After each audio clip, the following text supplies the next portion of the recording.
दो चीज़ें तो सेम हैं, लेकिन इनका जो मतदान होता है ना वो आपका गुप्त नहीं होता है। गुप्त क्यों नहीं होता है? क्योंकि जब जिस पार्टी के विधानसभा के सदस्य भाग ले रहे हैं तो वो पार्टी के प्रति रिस्पॉन्सिबल है या नहीं है। तो जिस पार्टी के लिए वो विधायक है तो उसी पार्टी के राज्यसभा मेंबर के लिए वोट करना चाहिए उनको, हाँ या ना। जैसे कि और छोटा सा उदाहरण आपको बताएं, यूपी में 31 सीट है राज्यसभा के लिए। कितनी सीट है? 31 सीट है। और यूपी में मान के चलिए किसी वजह से जो है 5 सीट, मतलब 5 लोग जो हैं राज्यसभा के वो रिटायर हो गए, यानी कि प्रत्येक आपका 2 वर्ष में होते हैं 1/3 लोग, उसमें से ऐसा था पूरी राज्यसभा के होते हैं वो 1/3, ऐसा नहीं यूपी के 1/3। तो उस 1/3 में से कुछ ऐसा हुआ कि 5 सीट जो है वो खाली हो गई। और 5 सीट अगर खाली हो गई, या 2 सीट मान लो, क्या मान लेंगे, 2 सीट किसी वजह से खाली हो गई यहाँ पर, और उन 2 सीटों के लिए चुनाव है राज्यसभा का, तो कौन भाग लेंगे इसमें? यूपी की राज्यसभा की सीटों का चुनाव जब हो रहा है तो क्या केरल की विधानसभा के लोग भाग लेंगे? आप कहोगे नहीं, इसमें भाग लेंगे यूपी विधानसभा के सदस्य। और यूपी की विधानसभा में सदस्य होते हैं 403। यूपी विधानसभा में कितनी सीट हैं? वो 403 सीट है, यानी कि यूपी की विधानसभा के निर्वाचित सदस्य भाग लेंगे। तो हमने कहा कि जब ये लोग वोट डालेंगे कि भाई ये कहेंगे कि हम तो इस व्यक्ति को चुनना चाह रहे हैं, 2 सीट हैं, 2 सीट है तो 2 सीट पर 1 सीट और दूसरी सीट, 2 सीट हो गई। तो 2 सीट पर एक तो ऐसा होगा बीजेपी अपने मेंबर को भेजना चाह रही होगी, यानी एनडीए गठबंधन। तो मुझे बताइए क्या विपक्ष भी अपने व्यक्ति को चुनाव लड़ाएगा यहाँ पर या नहीं लड़ाएगा? यानी कि इंडिया गठबंधन जो कांग्रेस का गठबंधन है वो भी तो सोचेगा कि हमारा व्यक्ति चला जाए राज्यसभा में। आप कहेंगे हाँ, यानी कि प्रत्येक सीट पर हम मान लेते कम से कम, क्योंकि अगर एक व्यक्ति रहेगा सीट पर तो खुद ही बन जाएगा सदस्य, क्योंकि कोई आपका फिर तो चुनाव का मतलब ही नहीं बनता है किसी प्रकार का, अगर एक ही व्यक्ति है तो। 2 व्यक्ति हो गए हैं फिर तो एक को तो बोलते हैं निर्विरोध, यानी कि उसके कोई अपोजिशन में फिर बचा नहीं, यानी कि एक सीट पर 2 व्यक्ति हैं। अब जो 2 व्यक्ति हैं तो यहाँ पर एक तो हो गया आपका बीजेपी गठबंधन वाला, ठीक है, एनडीए गठबंधन बोले, एक कांग्रेस के गठबंधन वाला हो गया, एक बीजेपी गठबंधन वाला, एक कांग्रेस के गठबंधन वाला। तो जो यूपी की विधानसभा के सदस्य भाग दे रहे हैं तो जो बीजेपी से विधायक है वो किसको वोट देगा? बीजेपी से जो विधायक है वो किसको वोट देगा?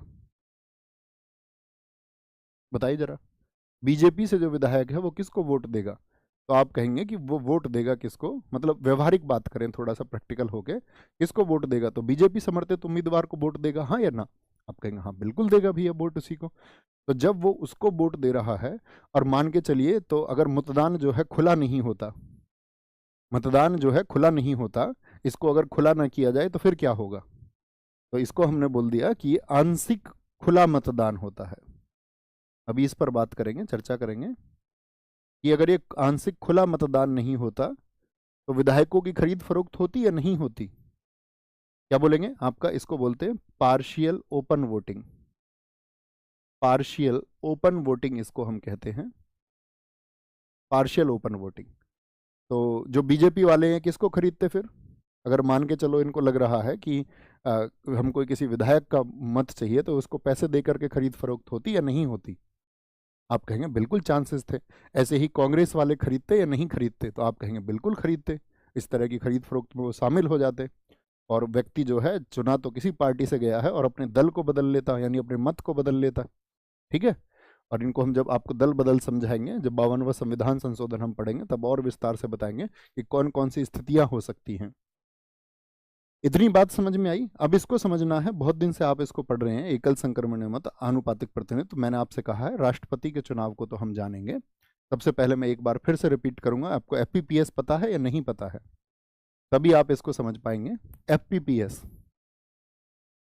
सारे दोस्त बताना, एफपीपीएस में मैं एक स्थिति देता हूं और आपसे क्वेश्चन पूछूंगा।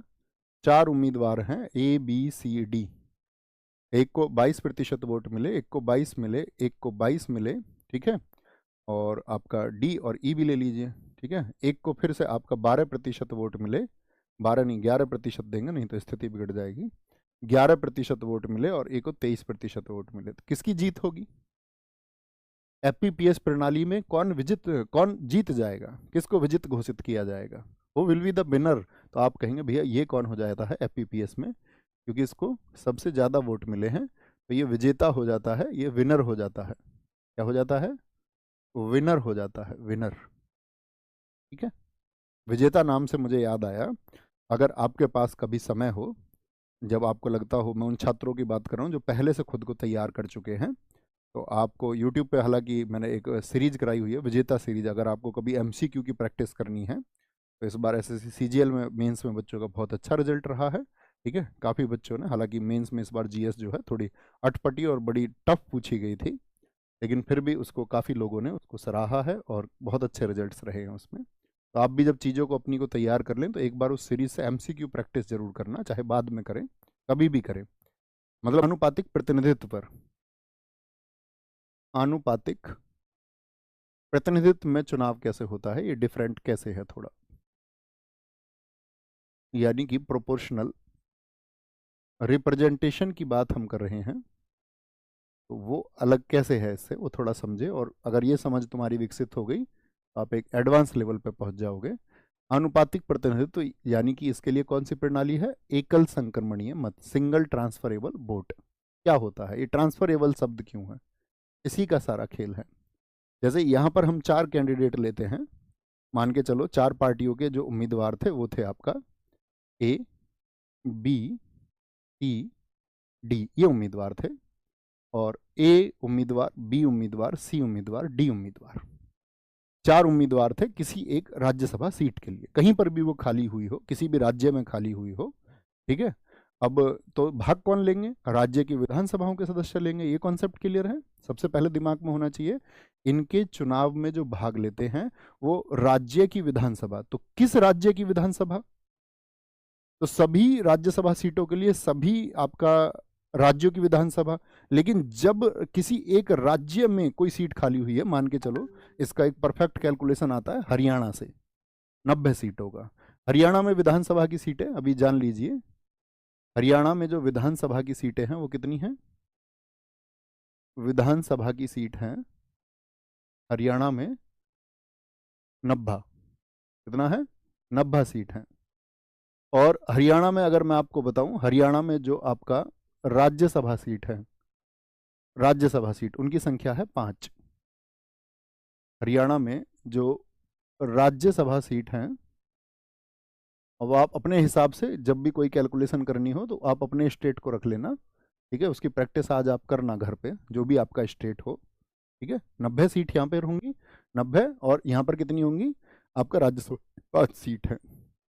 तो देखो, एकल संक्रमणीय मत जब होगा तो उससे एक मत निकाला जाता है, एक कोटा निकाला जाता है, कोटा।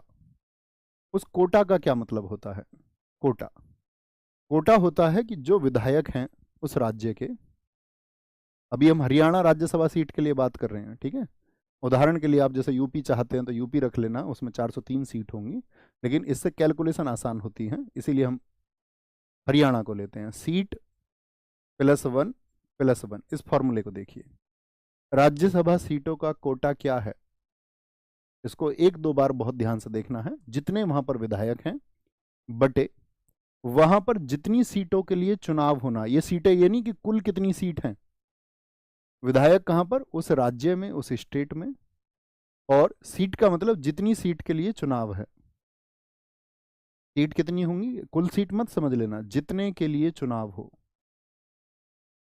भाई सभी सीटें तो खाली नहीं हो सकती, इसीलिए सभी सीट लेने का मतलब ही नहीं होता, कुछ सीट खाली होती हैं।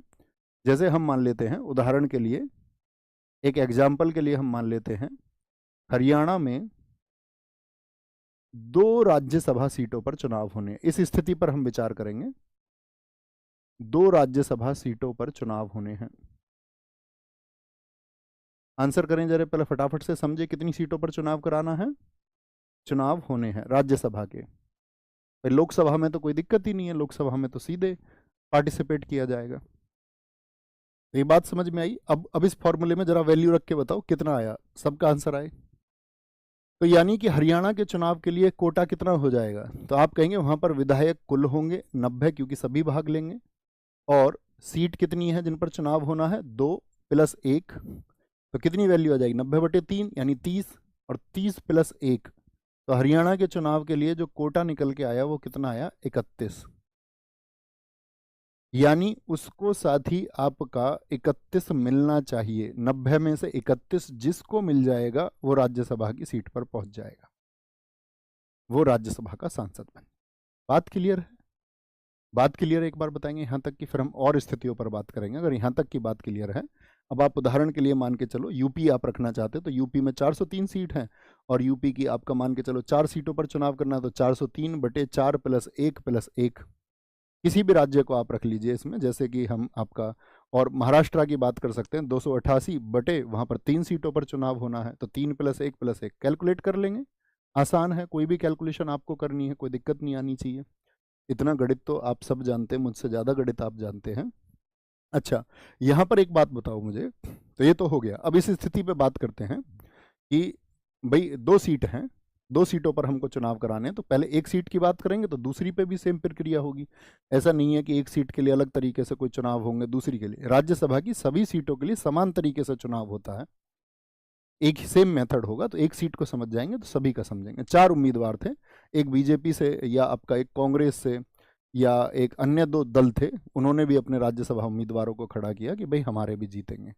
अच्छा, जरा सोच के देखिए कि चांसेस किसके ज़्यादा होंगे, चांसेस किसके ज़्यादा होंगे? तो चांसेस उसी के ज़्यादा होंगे ना कि जिनकी उस राज्य में विधानसभा में ज़्यादा सीटें हैं।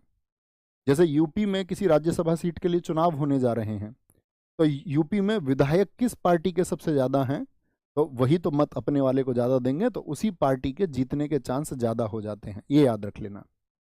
तो किसके चांस हो जाते हैं? क्योंकि भाई उनको किसने चुना है? विधायकों को हमने चुना है, और विधायकों का जो मत है वो माना जाता है कि इसमें जनता का मत भी शामिल है, जनता का मत इसमें शामिल है। ठीक है, तो यहाँ पर क्या बात समझेंगे? एकल संक्रमणीय मत होगा, एकल संक्रमणीय मत।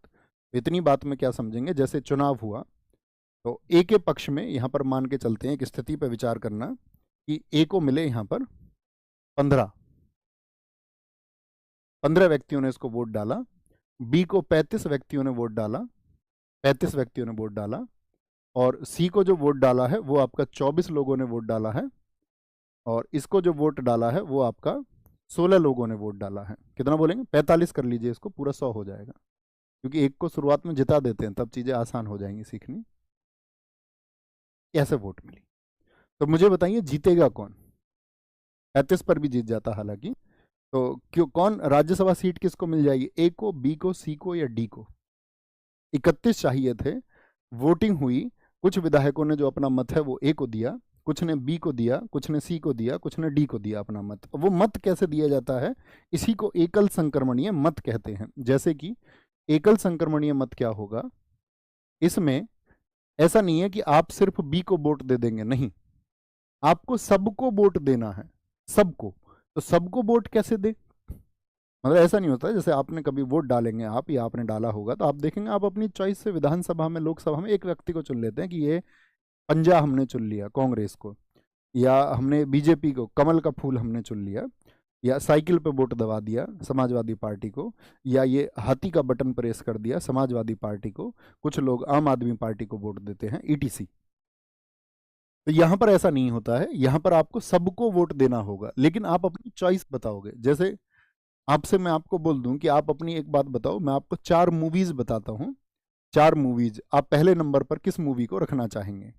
जैसे मैंने कुछ मूवी के नाम लिए आपसे, रंग दे बसंती, 3 इडियट्स, आपका एक मूवी का नाम मैंने लिया आपसे, एक अच्छी मूवी का नाम और कौन सा ले सकते हैं? बहुत सारी मूवी हैं, कोई भी आप सोच लीजिए। एक गदर मूवी का नाम मैंने तुम्हें ले दिया, एक सनी देओल की घातक मूवी का नाम मैंने तुम्हें ले लिया। तो मैं तुमसे बोलूँ तुम्हारी पहली चॉइस पर कौन सी मूवी रहेगी, या मैं पूछूं बताओ दूसरे नंबर पर किसको रखेंगे? या 4 किताबों के नाम रख सकते हैं हम, एपीजे अब्दुल कलाम जी की आत्मकथा है, या मैं आपसे कहूं, मैं 4 किताबें आपको बताऊं कि भैया आपका मुंशी प्रेमचंद जी गोदान है, एपीजे अब्दुल कलाम जी की एक आत्मकथा है, एक किताब है how to become a monk, या मैं आपसे बोल दूं the monk who sold his Ferrari, या रोबिन शर्मा की एक किताब है 5 AM। तो आपने कभी पढ़ा हो तो आप बताएं, तो आप कहेंगे जी। चॉइस, चॉइस समझ गए ना? कपड़ों की दुकान पे आप जाते होंगे तो आप कहेंगे कि नहीं, आपको 4 शर्ट अच्छी लगी। स्टूडेंट जीवन में तो ऐसा ही होता है कि खरीदने का मन होता है बहुत कुछ, और हम कई बार तो शोरूम के बाहर से हमने देखा है कि जो स्फिगी जो पुतला होता है वो कुछ पहने खड़ा हुआ है, और ऐसा लगता था यार ये कैसे ही मिल जाए, बड़ा अच्छा है। कई बार तो हम शोरूम के आगे से भी घूम